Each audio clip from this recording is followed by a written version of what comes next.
The destruction of Black Americans isn't some accident. It was years in the making. Some might even say it's a system, systematic even. Sound familiar? Yeah, systematic racism. I'd attribute it to the hate and exploitation by the early European settlers that brought African slaves to the US, the careful image creation of Hollywood and media in general, blatant neglect and unfair practices by the American government, and corporations. At the end of it all, it's a combination of all these factors that keep racism alive and well against the African American community even to this day. Racism against African Americans started from the get-go. The European colonizers that brought Africans as slaves to the Americas viewed them as property, like cattle. You know cattle, right? Like cows. And just like cattle, they even branded the slaves with scorching hot iron. If you don't know what branding with hot scorching iron looks like, check this out. Yeah, the humiliation, the disrespect.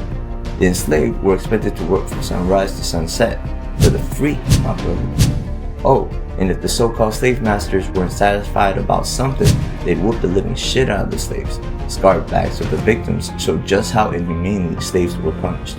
Let's not forget about the whole keeping the slaves uneducated thing. Clarence, Duane, a professor of political science at Howard University, notes, in the 1800s, there was a growing belief that an educated enslaved person was a dangerous person. One of the most threatening abolitionists of the time was Black New Englander David Walker. From 1829 to 1830, he distributed The Appeal, a pamphlet calling for uprisings to end slavery. Black sailors brought Walker's text sewn into the seams of clothes to the South. Edward Rugemer, history professor at Yale University, stated that there's a lot of evidence that the abolitionists' writings by Walker directly influenced Caribbean uprisings around this time. If written, abolitionists' agitation was shaping the nature of slave resistance in the islands. American enslavers believed that it could influence enslaved populations stateside. And we can't have that now, can we? Yeah, Another reason to keep slaves uneducated was because there was a belief by the colonists that black people were less than human, permanently illiterate, and dumb. This was their way of justifying the way they treated the enslaved. Divide and conquer, huh? Even during this time, the colonizers found a way to pit black people against each other, maybe by accident, but nonetheless, resentment was created amongst house slaves and field slaves. House slaves tended to live inside the master's house. Their duties included cooking, cleaning, and caring for children. They received better food and clothing. Field slaves, on the other hand, worked outside on plantation fields in the hot burning sun. They performed heavy physical labor, such as planting and harvesting crops. You can see why the people in the fields would be jealous of those in their houses. Fast forward to today, and we still have division amongst the black community. Within the black community, yellow-boned or red-boned African Americans are mixed blood. They highlight looks that favor a difference in skin tone and hair texture that are closer to Europeans. I'm gonna be real with you for a sec and just straight up say these African Americans in the US are what American media pushes as the beauty standards for black people, and this brings us to the next argument. How racism in the US media plays a part in the destruction of black America. You see, movies, television shows, news, and radio have the power to influence. In most cases, children to adults believe what they see and hear without giving a second thought. Off rip, since the 1900s and 1930s, Hollywood displayed black Americans in harmful stereotypical ways via blackface, sable, or mammy. Blackface was when white actors used grease and burnt cork to color their face a darker hue, and the characters they played were depicted as clowns and servants at best. The sable stereotype depicted black people, black men in particular, as lazy people who never wanted a job and only longed to spend the day singing and having fun. This stereotype is the one that surfaced as a justification of slavery. The mammy is usually portrayed as an older woman, overweight and dark-skinned. She is an idealized figure of a caregiver, amiable, loyal, maternal, non-threatening, obedient, and submissive. The mammy figure demonstrates deference to white authority. On occasion, the mammy is also depicted as a sassy woman. Black actors regulated to roles as maids, butlers, or comedic sidekicks, reinforcing societal prejudices.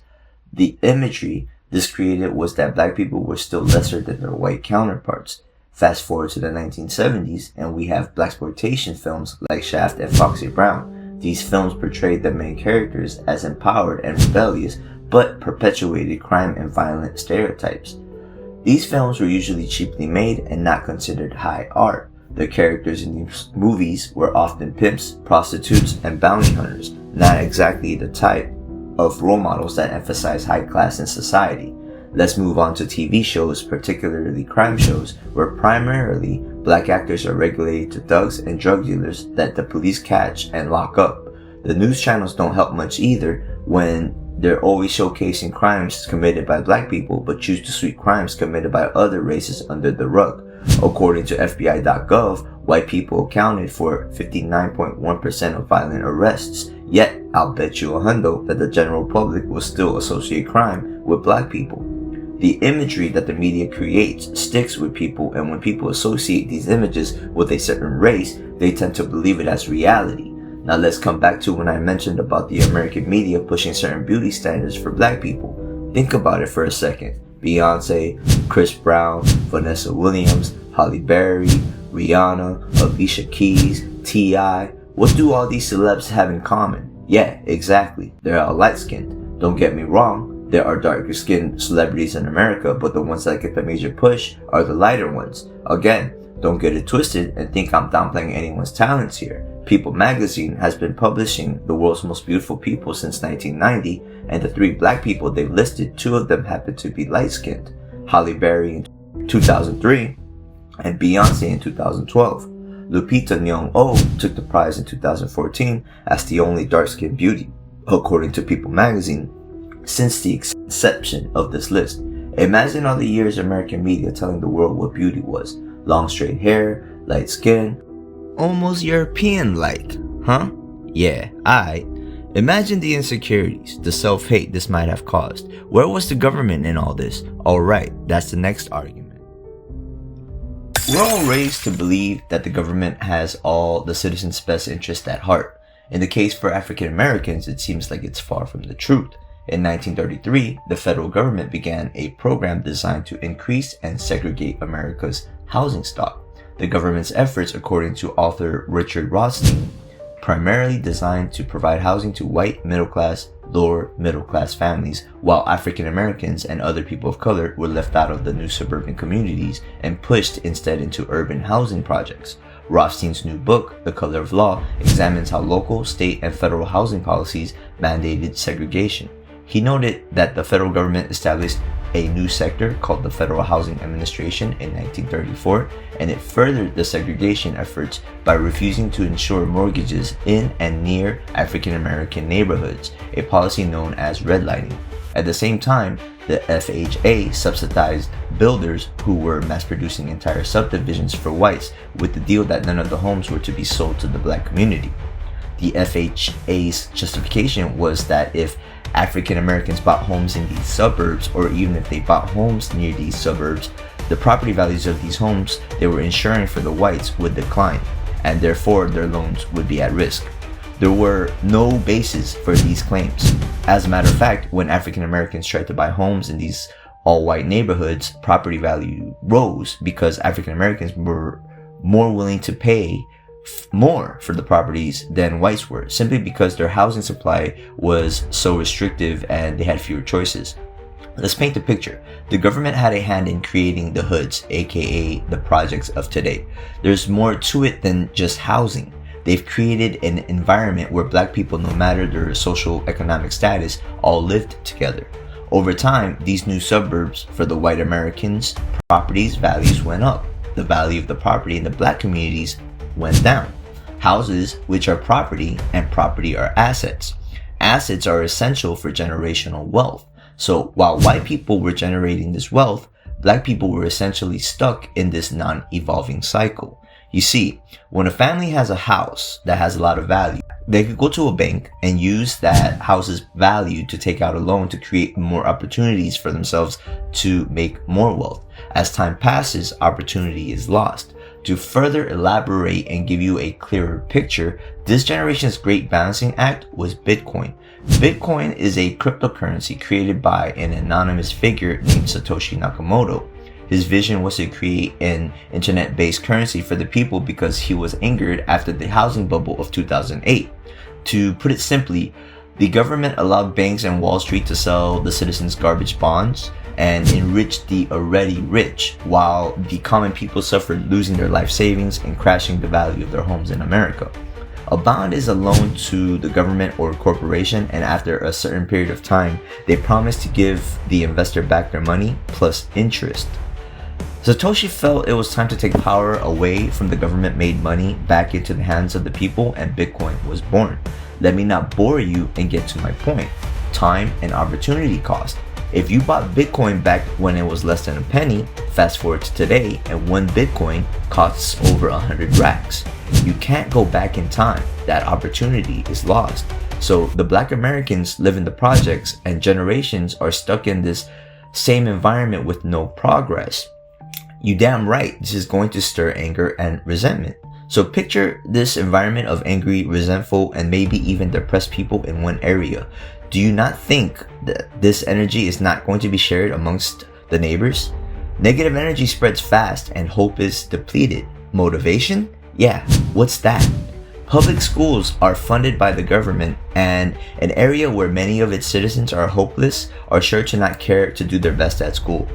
According to the Economic Policy Institute, districts in high poverty areas which serve larger shares of students of color get less funding per student than districts in low poverty areas which predominantly serve white students, highlighting the system's inequity. School districts in general, but especially those in high poverty areas, are not spending enough to achieve national average test scores, which is an established benchmark for assessing adequacy. This is creating a black hole where the disadvantaged black communities continue this disastrous life cycle.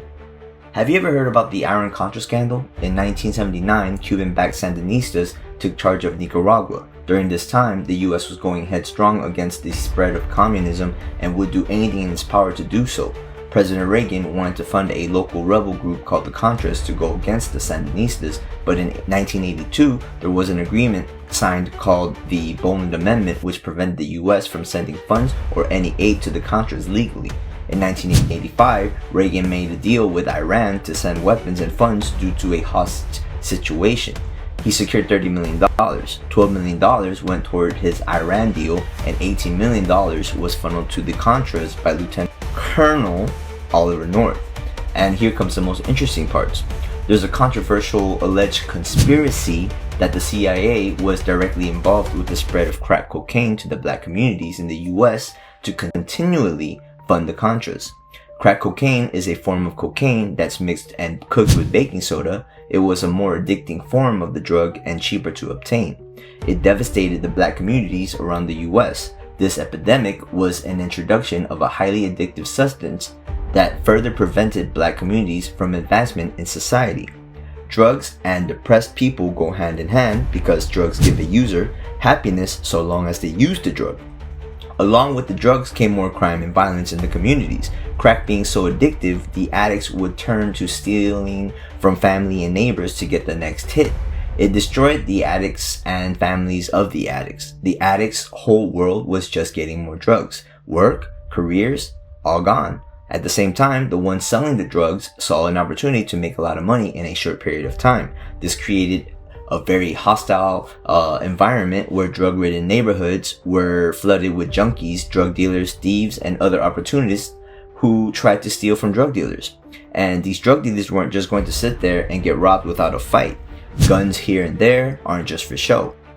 It's to kill ops.